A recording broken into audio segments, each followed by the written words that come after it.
It started quietly. Not with a big revelation, not with glitter or music or anything dramatic. Just a small, ordinary moment. I remember standing in front of the mirror one morning, staring at my reflection and thinking, who am I, really? My name is Ryan. Or, at least, that's what it used to be. I was just a regular boy in a small town, quiet, polite, always keeping my head down, trying not to stand out. But somewhere deep inside, I always knew I was hiding something, not a secret, but a truth I didn't have words for yet. I remember watching people who looked so comfortable in their own skin, laughing freely, dressing the way they wanted, and thinking, how does that feel? To just be yourself without apology. For years, I pushed it down. I told myself it was a phase. That what I was feeling wasn't real. I tried everything to bury it: sports, school, friends who joked about things I never found funny. But every night, when I'd be alone in my room, I'd feel this quiet ache in my chest, like my reflection was trying to tell me something I was too afraid to hear. And one night, I listened. It was a Saturday. My mom was working late, my sister was out with her friends. I found myself standing in front of her closet. I don't even know why. Maybe it was curiosity, maybe it was desperation. I just wanted to feel something real. I picked out this soft pink sweater she never wore anymore. It smelled faintly like her perfume, warm, floral, comforting. My hands shook as I pulled it over my head. For a moment, I thought I'd feel ridiculous, but instead, I felt peace. Like breathing fresh air after holding it in for years. I looked at myself in the mirror, and something clicked. Not because I looked different, but because for the first time, I saw myself. That moment was beautiful, and terrifying. Because beauty, when it's real, comes with consequences. I didn't tell anyone. Not at first. But secrets don't stay hidden forever. One evening, my sister walked in without knocking. The look on her face froze me, her eyes wide, lips parted. I thought it was over. That she'd laugh, scream, tell everyone. But instead, she just whispered, "You look happy." I didn't know what to say. My throat closed up, and all I could do was nod. She sat beside me on the bed and said softly, "I kind of always knew." That moment changed everything. She became my safe place, my biggest ally. We started experimenting quietly: clothes, hair, even makeup. The first time she showed me how to put on eyeliner, I messed it up so badly that we both burst out laughing. It wasn't about trying to be someone else. It was about uncovering who I already was. Slowly, layers of fear started peeling away, replaced by something fragile but strong: hope. Of course, the world outside wasn't as kind. At school, whispers started. Someone saw me with painted nails once, and rumors spread faster than wildfire. The boys who used to joke with me suddenly looked at me differently, not angry, just confused, like I'd broken an unspoken rule. And maybe I had. But I couldn't go back. Every time I tried to pretend again, it felt like suffocating. I remember one day in the hallway, someone muttered, "What's wrong with you?" And I almost snapped back, almost said something cruel to protect myself. But instead, I looked him in the eyes and said quietly, "Nothing. Absolutely nothing." That night, I cried. Not because of what they said, but because I realized something. Courage doesn't always look like confidence. Sometimes, it's shaking hands, tear-streaked cheeks, and still choosing to be honest. I started going by a new name quietly, just with my sister at first. Riley. It felt right. Not forced, not dramatic. Just me. The first time I went out as Riley, fully, was terrifying. My sister took me to a cafe 2 towns over, where no one knew us. I wore a simple floral dress and a denim jacket, nothing flashy. My heart was pounding so loud I could barely hear the music playing. Every time someone glanced my way, I felt my stomach twist. But then something unexpected happened. The barista smiled at me and said, "I love your hair." It was such a small moment, but it shattered something inside me, the wall of fear I'd built for years. I smiled back and said thank you, and for the first time, my voice didn't shake. But transformation isn't a straight path. It's messy. It's crying over old photos, wondering if people will ever see you as you see yourself. It's family dinners where silence speaks louder than words. My mom found out eventually. She noticed changes I couldn't hide anymore. The makeup, the softer clothes, the way my voice changed when I spoke about my future. I'll never forget that night. She sat me down at the kitchen table, and for a long time, neither of us said a word. Then she asked, "Are you happy?" My heart stopped. I whispered, "I'm learning to be." Tears filled her eyes. She reached across the table and said, "Then that's all I want for you." I didn't expect that. I thought I'd lose her, but instead, I found her all over again, this time, on my side. From there, things slowly began to shift. It wasn't all easy. People still whispered, some friends drifted away, and some doors closed. But others opened. I met people who didn't just accept me, they celebrated me. I found strength in community, in stories like mine, in knowing that being different wasn't wrong. It was rare. It was real. The hardest part was learning self-love. It sounds simple, but after years of pretending, it felt like learning a new language. I'd look in the mirror and still hear echoes of doubt, voices from the past saying I'd never be enough. But each morning, I made a promise to myself, to show up anyway. Some days that meant dressing up, doing my hair, and smiling at the reflection that once scared me. Other days it meant staying in pajamas, crying, and forgiving myself for not being perfect. One day, I found an old photo me as Ryan, wearing a baseball cap, standing with friends. For a moment, I didn't recognize that person. Not because I looked so different, but because the sadness in those eyes was gone from mine. I whispered, "Thank you for surviving long enough to become me." And I meant it. The journey wasn't about turning into someone new. It was about becoming whole.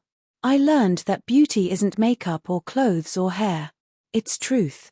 It's standing in your light without apology. It's walking into a room and not shrinking to fit expectations. It's kindness, vulnerability, courage. That's beauty. Sometimes people still ask me if I miss my old life. I don't. Because this life I'm living now feels like mine. I laugh louder. I breathe easier. I see color where everything used to be gray. And when I see my reflection now, I don't flinch. I smile. Not because I look perfect, but because I finally see me. There was a moment, not long ago, that I'll never forget. I was walking through a small market downtown. A little girl tugged her mom's hand and pointed at me. I braced myself, expecting the usual stare or whisper. But the mom smiled and said to her daughter, "See? That's what confidence looks like." I don't think she knew how much that meant. That moment, simple, human, kind, was everything I ever wanted. My story isn't about pretending or escaping. It's about honesty. About finding the courage to look at yourself and say, "This is who I am." It's about realizing that the world might not always understand you, but that doesn't mean you stop shining. I used to believe beauty was something you earned, something you had to chase. But now I know it's something you uncover, piece by piece, when you stop hiding. So if you're watching this, and you've ever felt like you're living a life that isn't yours, listen to me. It's okay to change. It's okay to grow. It's okay to be scared. You don't owe anyone a version of yourself that makes them comfortable. The world needs your truth. And one day, someone will see it and say, "That's beautiful." From boy to beautiful, that's my story. Not because I changed who I was, but because I finally became who I've always been. And if there's one thing I've learned, it's this: when you finally stop fighting yourself, that's when real beauty begins. Life after that realization wasn't suddenly perfect. If anything, it became more complicated. Because once you choose to live as yourself, there's no turning back, not really. Every small step becomes a test.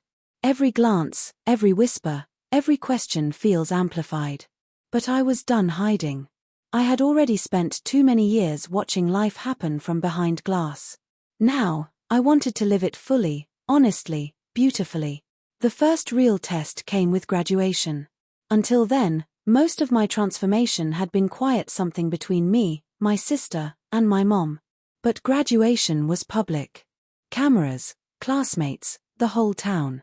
I remember the morning of the ceremony, standing in front of the mirror, holding the outfit I had picked for weeks, a soft lavender dress with simple white heels. My hands trembled as I held it up. My mom stood at the door, watching me. "You look beautiful," she said, and I could hear the pride in her voice. It wasn't forced. It was real. I wanted to cry, but I just smiled and whispered, "Thank you." Walking across that stage felt like walking through fire, every step heavy with fear and freedom. I could feel the eyes on me, the murmurs. But then, I saw my sister in the crowd, clapping, smiling so wide it almost made me laugh. For the first time, the noise faded. I heard only my name. Riley. Not Ryan. Not who I used to be. Just me. The applause wasn't for a disguise, it was for the person I'd finally become. After graduation, I left town. Not because I hated it, but because I needed to breathe without walls around me. I moved to the city, sharing an apartment with a college friend who had accepted me without hesitation. Her name was Maya, an artist, bold and fearless, the kind of person who painted her walls in wild colors and believed that every soul deserved to be seen. She helped me more than she'll ever know. My first day in the city was a blur of sound and light. People rushing by, coffee in hand, no one caring who I was or what I wore. It was liberating, anonymity as freedom. But in that chaos, I also found loneliness. It's strange, realizing you can finally be yourself and still feel invisible. Some nights, I'd sit on the tiny balcony, watching city lights flicker like stars, wondering if I'd ever truly belong. Then came something unexpected: love. Or maybe something close to it. His name was Adam. We met at a volunteer art program where I helped organize workshops for kids. He had this calm energy, the kind that makes you feel safe just standing near him. We talked easily about everything and nothing, and for the first time in years, I forgot to be guarded. One evening, after class, we walked home together. I was nervous, afraid he'd see me differently if he knew everything. But before I could say anything, he said quietly, "You know what I admire most about you, Riley? You're real. You don't pretend." Those words hit me like a wave. I didn't tell him my whole story that night, but I didn't need to. Somehow, he already understood that being real wasn't always easy, it was an act of courage. But not everyone saw it that way. When I started posting small bits of my story online, not for attention, but to help others who felt lost, the response was overwhelming. Thousands of messages poured in.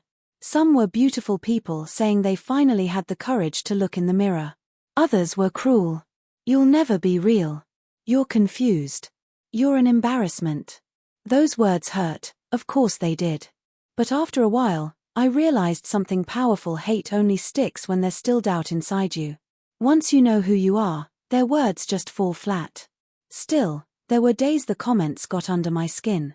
I'd close my laptop, take a deep breath, and look at old photos of myself before everything changed. I used to think that person was gone forever. But I've come to understand that Ryan didn't disappear, he became part of the foundation that holds Riley up. He was the scared kid who survived long enough for me to bloom. I don't hate him. I thank him. The biggest twist came one night when I was invited back to my old town to speak at a youth event. I almost said no. The thought of returning, of seeing faces that once judged me, made my stomach twist. But something inside whispered, "You're strong enough now." When I stepped onto that small stage, my heart was pounding so loud I thought the microphone would pick it up. The audience was full of teenagers, some curious, some skeptical. I started simply, "Hi. My name is Riley. Some of you used to know me by another name. But I'm still the same person, I just stopped pretending." The room went quiet. I told them everything: the fear, the laughter, the rejection, the acceptance. And when I finished, a boy in the front row stood up and asked, "Weren't you scared people would hate you?" I smiled and said, "I was. But I realized something: people might hate what they don't understand, but they can't erase what's true." When it was over, people clapped. Some even cried. And as I walked off stage, a girl ran up and hugged me. She whispered, "Thank you. You made me feel less alone." That moment, that single sentence, made every painful step worth it. After that, I began to see my transformation differently. It wasn't about appearance or approval. It was about impact. Every time I told my story, someone else found the courage to tell theirs. And that's when I understood transformation isn't a destination. It's a ripple. It spreads from one brave act to another, changing lives in quiet, unseen ways. These days, I still have moments of doubt. Days when I stare in the mirror and think, am I enough? But then I remember where I started, that scared boy in the pink sweater, trembling and hopeful, and I realize I've already come further than I ever dreamed. I found beauty not in perfection, but in truth. I found family not just in blood, but in those who saw me and said, you belong. If you asked me now what beautiful means, I'd say it's not about faces or clothes. It's about authenticity. It's the courage to live your truth when the world tells you not to. It's the light that refuses to go out. And that's why I'll keep sharing my story, not because I want attention, but because somewhere out there, someone is standing in front of their own mirror, afraid to move, afraid to be. I want them to know they're not alone. That there's a life waiting for them, one filled with color, laughter, and peace. From boy to beautiful wasn't just my transformation. It was my rebirth. Not into someone new, but into someone true. And maybe, just maybe, my story can be a reminder. It's never too late to start becoming who you are. The days after that event felt strangely quiet, almost like the world had taken a deep breath with me. I'd spent so long chasing acceptance, waiting for the next battle, that peace felt unfamiliar. I kept replaying that girl's words in my head, you made me feel less alone. It echoed like a soft melody, reminding me that sometimes healing doesn't come from being understood by everyone, but by helping even one person feel seen. But the truth is, peace doesn't erase pain. Some days, I'd wake up smiling, proud of who I'd become. Other days, I'd wake up with old memories crawling back, voices from the past, faces I hadn't seen in years. I thought I'd left those behind, but healing has a strange way of circling back. One message from an old classmate changed everything. It was short, just a few lines. Hey Riley. I don't know if you remember me, but I was awful to you in high school. I'm sorry. You didn't deserve that. I stared at that message for a long time, unsure what to feel. Part of me wanted to ignore it, another part wanted to forgive. In the end, I typed back, thank you. It took me a while to forgive myself too. Because that was the truth, I had to forgive not just the people who hurt me, but the parts of me that once believed I deserved it. That message opened something inside me. I started revisiting old memories, not with bitterness, but with understanding. Maybe they were scared too of change, of difference, of what they didn't understand. And that realization didn't excuse what happened, but it softened it. Forgiveness became another kind of transformation, one that reshaped my heart, not my reflection. Around that time, things with Adam grew deeper. I finally told him everything, the early days, the fear, the confusion, the journey from Ryan to Riley. I was shaking as I spoke, afraid he'd look at me differently. But when I finished, he just smiled and said, thank you for trusting me. No judgment. No hesitation. Just quiet respect. And then he added, you're the bravest person I know. Those words didn't fix everything, but they settled somewhere deep in me, like an anchor. For a while, life was simple. I started working at a small community center, helping others navigate their own transformations, not just gender-related, but emotional, personal, spiritual. People came with stories of loss, identity, and change, and in their eyes, I saw pieces of my own journey. One afternoon, a mother came in with her teenage son. He was nervous, barely meeting my gaze. She said he wanted to talk but didn't know how. I smiled gently and said, that's okay. I didn't either, once. And that broke the silence. Sometimes, all someone needs is to know they're not alone in the storm. But not every story ended neatly. Some were painful. Some didn't have closure. I learned that transformation isn't about reaching a finish line. It's about learning to stand in the rain without waiting for it to stop. And sometimes, it's about holding someone else's hand until they find their own umbrella. Months passed, and I began to feel truly comfortable in my skin. My reflection no longer startled me, it comforted me. The soft curve of my hair, the warmth in my smile, the steadiness in my eyes, all of it felt earned. I stopped trying to look beautiful. I just tried to be present. There's a difference. Because beauty fades when you chase it. But when you live it, it becomes part of you. Still, the world doesn't stop testing you. One morning, I went back to my old town again, not for an event, just to visit. It had been years. The streets felt smaller than I remembered, the houses quieter. I walked past my old school and found myself smiling at memories that used to make me flinch. I didn't hate that place anymore. It was part of my story. Without it, I wouldn't be standing where I was. Then, as if fate had planned it, I saw someone sitting on the park bench near the school. Mrs. Carter, my old English teacher. She used to be one of the few adults who treated me kindly, even when I was confused about myself. She looked up, squinted, and then smiled. "Riley," she said softly. I nodded, and she stood up, tears welling in her eyes. "I always knew you'd grow into yourself," she whispered. We talked for hours, about books, life, and how time changes people. When I left, she hugged me tight and said, "Keep shining. The world needs your light." Driving back to the city that evening, I cried. Not out of sadness, out of release. Everything I'd held onto, all the guilt, the shame, the fear, it finally felt lighter. The sun was setting behind me, painting the sky in shades of gold and rose, and I realized something I'd been too busy to see. I wasn't running anymore. I was home, not in a place, but in myself. That night, I recorded a new video. No makeup, no fancy lighting, just me, sitting by the window, speaking from the heart. I said, "You know, everyone talks about transformation like it's about changing who you are. But it's not.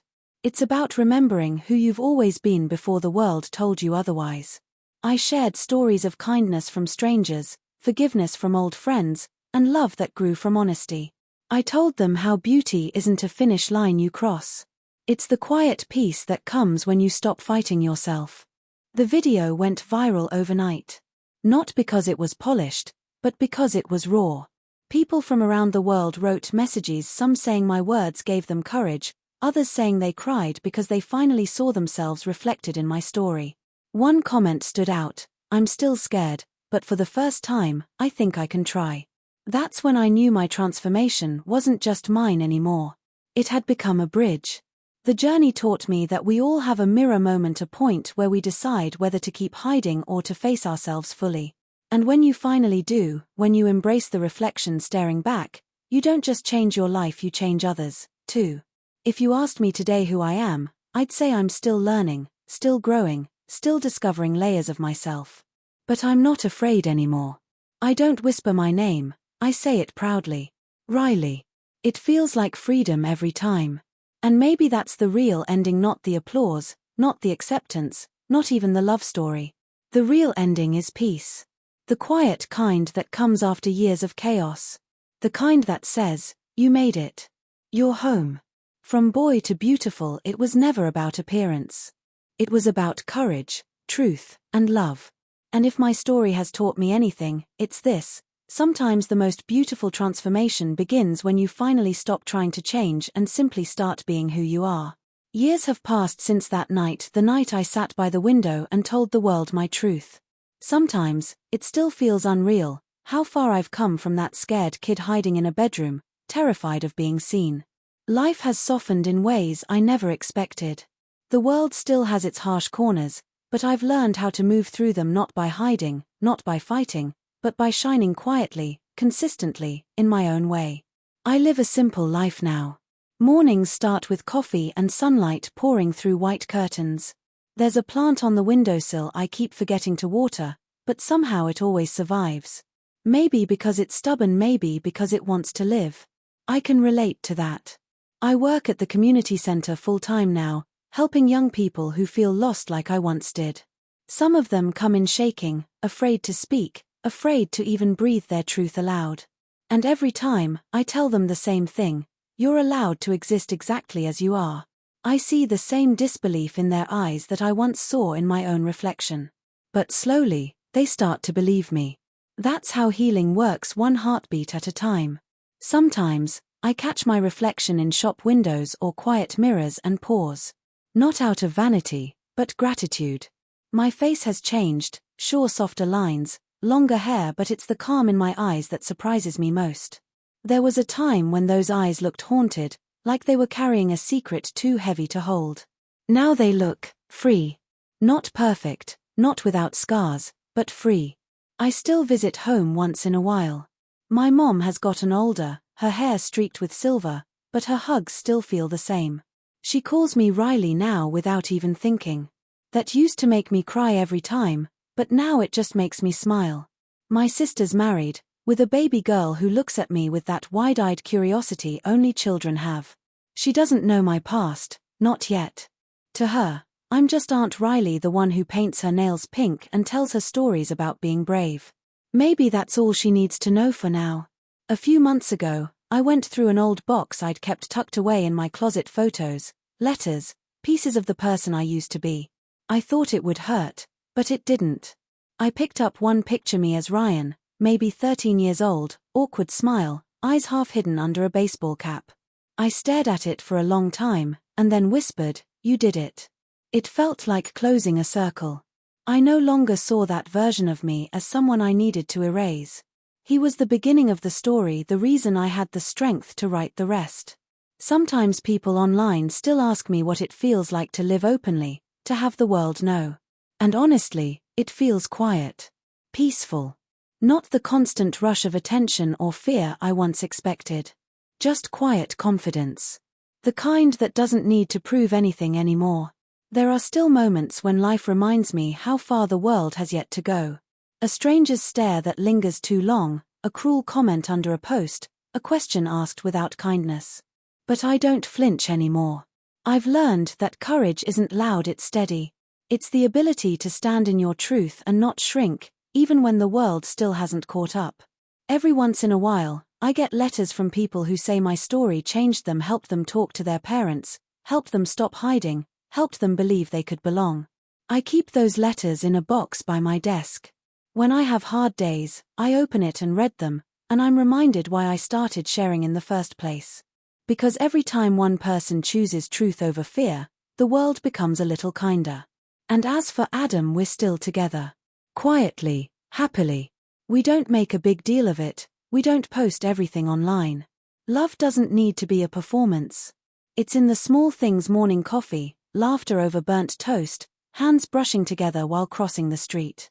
Sometimes, he'll look at me with that same gentle smile and say, "You know, you're even more beautiful when you don't try." And I'll laugh, because I know what he means. He's not talking about makeup or clothes. He's talking about peace. About authenticity. About being whole. When I think back to that first night, the pink sweater, the trembling hands, I wish I could reach through time and whisper to that scared version of me, "It's going to be okay. You're going to find love.